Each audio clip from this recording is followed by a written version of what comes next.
The Lord be with you. And with your spirit. A reading from the Holy Gospel according to Luke. Glory to you. Jesus said, "What is the kingdom of God like? To what can I compare it? It is like a mustard seed that a man took and planted in the garden. When it was fully grown, it became a large bush, and the birds of the sky dwelt in its branches." Again he said, "To what shall I compare the kingdom of God? It is like yeast that a woman took and mixed in with 3 measures of wheat flour, until the whole patch of dough was leavened." The Gospel of the Lord. Praise to you, Lord Jesus. I want to draw your attention today to the first reading, one that is frequently misunderstood, particularly this line when it says, "Wives should be subordinate to their husbands as to the Lord." Now, people don't understand what this means. That's what causes them to get upset about it. But first we need to remember that in the time of St. Paul, his teaching was radically forward-thinking, forward-looking with regard to the relationship between men and women. And secondly, if we compare other places where St. Paul talks about the relationship between men, husband and wives, men and women, and the Holy Family, we'll get a much different picture, a much clearer understanding of what Paul means when he says wives should be ordered under their husbands. And it depends on the husband, as we'll see in a moment. So to start with, in the first letter to the Corinthians, this is Ephesians chapter 5. In St. Paul's first letter to the Corinthians chapter 7, he makes this statement. He says, "Wives, your body belongs to your husband." And then he says, "Husbands, your body belongs to your wives." And he goes on with several other examples, making it very clear that the husband and wife are equal to one another in dignity. Now here, he says, the husband is the head of his wife as Christ is the head of the church.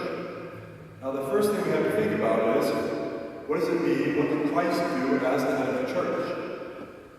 He allowed himself to be beaten to death and crucified for the sake of his wife, the church, his bride, the church. If you look at the Holy Family, you'll see that Jesus, the son of Mary, the adopted son of Joseph, was, of course, the most perfect member of the family. He was not only sinless, but he was God as well as man. Mary was sinless, although purely human. Joseph, although he was a saint, he was a regular guy like the rest of us. And yet, God chose to put Joseph, the most imperfect member of the Holy Family, in charge. Now, we need to know why. What does this mean? When Paul says wives should be subordinate to their husbands, he has in his mind that in order for that to happen, the husband has to be subordinate to the will of God.